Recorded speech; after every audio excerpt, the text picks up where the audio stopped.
మీలో ఉన్నటువంటి ఉత్సాహం, మీ టీచర్లను చూసినప్పుడు కలిగే ఆనందం, నెక్స్ట్ క్లాస్కి వెళ్తున్నాము అనేటువంటి ఆశయం, ఉద్దేశం, ఇవన్నీ మీరు ఉన్నతంగా తీసుకొని ముందుకెళ్ళాలి.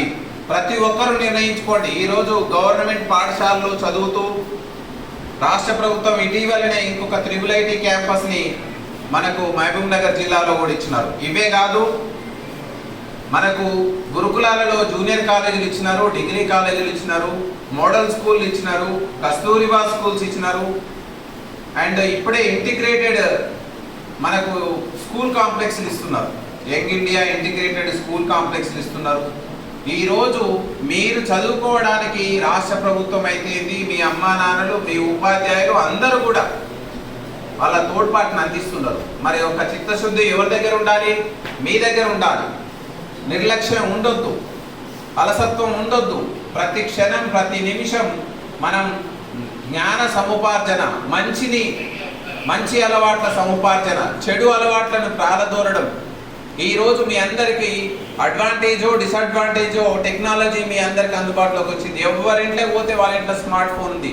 స్మార్ట్ ఫోన్ని మీరు చదువు కోసం, జ్ఞాన సముపార్జన కోసం ఉపయోగించినట్లయితే ఖచ్చితంగా మీకు ఒక ఆయుధం లెక్క తయారవుతుంది. అదే మీరు యూట్యూబ్ కోసమో, ఫేస్బుక్ కోసమో, ఇన్స్టాగ్రామ్ కోసమో, కాలక్షేపం కోసమో ఉపయోగిస్తే అది మిమ్మల్ని రోజు తుప్పు పట్టిన ఇనుము లెక్క తయారు చేస్తుంది. మీరు లాస్ట్కు మీ యొక్క జ్ఞానం క్షీణిస్తుంది. ఎవరైతే కట్టుదిట్టంగా క్రమశిక్షణయుతంగా ఉండి పుస్తకాలు, మీకున్న పుస్తకాలను మీరు 1కి 4 సార్లు చదివితే చాలండి, మీకు గవర్నమెంట్ ఉద్యోగాలు అవే వచ్చేస్తాయి. ఎందుకంటే నేను మీ మాదిరి ఒక గవర్నమెంట్ స్కూల్లో చదువుకున్నాను, ఎక్కడ ఒక కార్పొరేట్ స్కూల్లో చదువుకోలేదు. ఇంతకుముందుకే మీ ఉపాధ్యాయుడు అడుగుతుండే, మీరు ఉస్మానియాలో పీజీనా? నేను ఉస్మానియాలో పీజీ కాదు, నేను ఇంటర్మీడియట్ వరకే రెగ్యులర్ స్టూడెంట్ని. Degree open university, PG MSc maths open university, నేను ఎంబీఏ ఓపెన్ యూనివర్సిటీ, నేను ఎల్ఎల్బి ఓపెన్ యూనివర్సిటీ. నేను ఇప్పటికీ చదువుతూనే ఉన్నా. సో ఇదంతా ఎందుకు చెప్తున్నంటే మీరు ఆదర్శంగా కావాలి. మీలో మీ మాదిరి నేను ఒక 1998 అంటే ఎన్ని సంవత్సరాల ముందు, 27 సంవత్సరాల ముందు మీ మాదిరి ఒక విద్యార్థిని. నేను ఇప్పుడు 24 సంవత్సరాల గవర్నమెంట్ జీవితం కంప్లీట్ చేసినాను, గవర్నమెంట్ ఉద్యోగం. సో మీకు ఇది ఒక మంచి అవకాశం. సో మీకు ఇచ్చినటువంటి అవకాశం, జీవితం అనేది ఒకటే గుర్తుపెట్టుకోండి. దీనిలో ఉన్నత లక్ష్యాలు సాధించాలి, మంచి మార్గంలో సాధించాలి. ఇంకో చెడు మార్గంలో పోతే, అంతకుముందుకు ఒక నానుడి ఉండేది, కత్తి పట్టినవాడు కత్తితోటే పోతాడు, చెడు పట్టినవాడు చెడుతోటే పోతాడు. అది ప్రగాఢంగా నమ్మండి.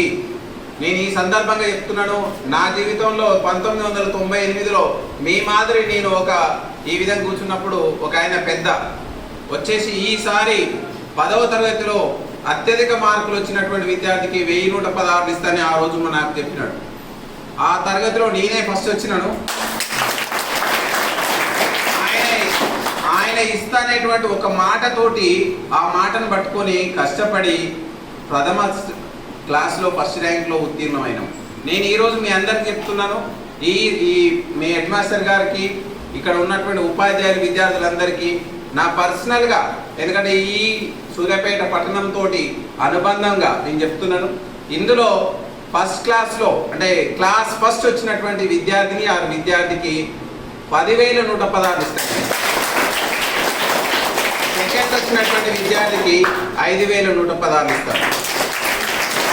సో మరి నా ప్రైజ్ పొందేదెవరు, నేను ఇచ్చేటువంటి తీసుకునేదెవరో మీరు నిర్ణయించుకోండి.